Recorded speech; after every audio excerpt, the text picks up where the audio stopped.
बिस्मिल्लाहिर्रहमानिर्रहीम। अस्सलामुअलैकुम। मेरे चैनल में आप सबको खुशामदीद। कैसे हैं आप सब?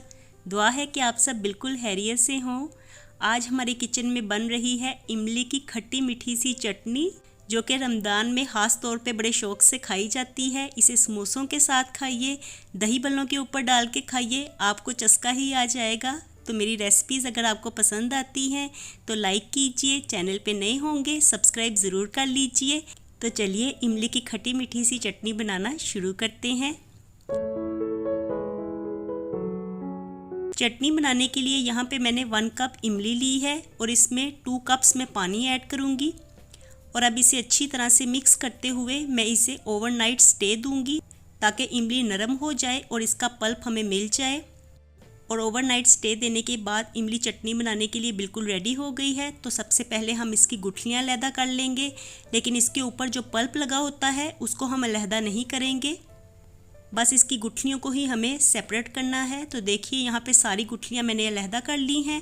और अब जो इमली का पल्प हमें मिला है उसे मैं ब्लेंडर जार में ऐड कर दूँगी। इसको हम ब्लेंड कर लेंगे ताकि इसमें किसी भी चीज़ का टुकड़ा साबुत ना रहे, सारी चीज़ें अच्छे से ब्लेंड हो जाएं। थोड़ा सा मैंने पानी भी साथ में ऐड किया है। तो देखिए यहाँ पे मैंने इमली को ब्लेंड कर लिया है और इस तरह से हमें इसकी पेस्ट चाहिए। और अब मैंने एक पैन लिया है और इसमें हम इमली के पल्प को स्टेन कर लेंगे ताकि इसमें जो भी चीज़ें होंगी एक्स्ट्रा तो वो निकल जाएंगी, क्योंकि इसके पल्प का कुछ हिस्सा थोड़ा सा गाढ़ा रह जाता है, तो हमें वो गाढ़े वाला पल्प नहीं चाहिए, इसलिए मैंने स्टेन कर लिया था। और अब ये पल्प रेडी है पकाने के लिए। तो अब इसे हम पका लेते हैं। इसको बिल्कुल मैं लो फ्लेम पे पकने के लिए रख दूँगी।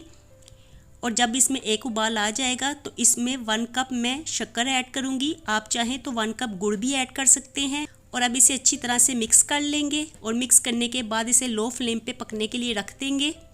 और जब हमारी चटनी थोड़ी सी गाढ़ी होनी शुरू होगी तो इसमें मसाले ऐड करेंगे। 1/2 टीस्पून मैंने नमक ऐड किया है, 1/2 टीस्पून पिसी हुई लाल मिर्च, 1/2 टीस्पून कुटी हुई लाल मिर्च और 1/2 टीस्पून चाट मसाला ऐड किया है।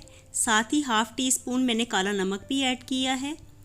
और अब सारी चीज़ों को अच्छे से मिक्स कर लेंगे और इसे लो फ्लेम पे ही पकने के लिए रख देंगे। चटनी हमने बिल्कुल भी हाई फ्लेम पे नहीं पकानी, क्योंकि ये लो फ्लेम पे पक पक के ही मज़ेदार बनती है। और देखिए थोड़ी देर पकने के बाद ही हमारी चटनी बिल्कुल गाढ़ी हो गई है। तो अब हम इसमें चीनी ऐड करते हैं। यहाँ पे मैंने 2 टेबलस्पून चीनी ऐड की है। चीनी ऐड करने के बाद इसे मिक्स करेंगे और अब इसे सिर्फ 5 मिनट के लिए ही लो फ्लेम पे पकाना है, क्योंकि चीनी ऐड करने के बाद ये थोड़ी सी पतली हो जाती है। तो इसे हम 5 मिनट या 10 मिनट लो फ्लेम पे पकाएंगे। और जब हमारी चटनी के ऊपर इस तरह से बबल्स आने शुरू हो जाएंगे, यानी इस तरह से झाग आनी शुरू हो जाएगी, तो इसका मतलब है ये बिल्कुल तैयार हो गई है। और मज़ीद देखने के लिए आप इसमें स्पून को डिप कीजिए, तो चटनी की एक लेयर स्पून के साथ भी लगी रहेगी। तो ये इसको चेक करने का बिल्कुल ठीक तरीका है। इस तरह से सारी चटनी पैन में नहीं गिरेगी, थोड़ी सी लेयर स्पून के ऊपर लगी रहेगी।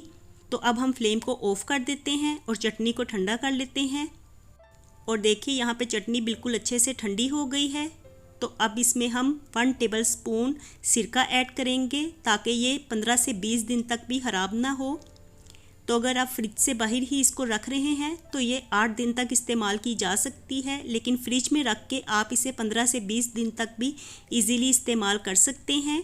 तो रमज़ान में इसे बनाइए और खूब इंजॉय कीजिए, हर चीज़ के साथ खाइए। बहुत ही मज़े की, चटपटी और चटखारेदार लगती है और चस्का आ जाता है हर चीज़ के साथ इसे खाने से।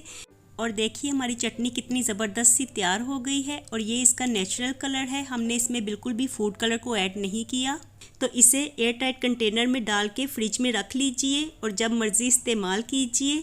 तो रेसिपी को ट्राई करके इसका फ़ीडबैक मेरे साथ ज़रूर शेयर कीजिएगा। मैं मिलती हूँ आपसे दोबारा एक नई और मज़ेदार सी रेसिपी के साथ।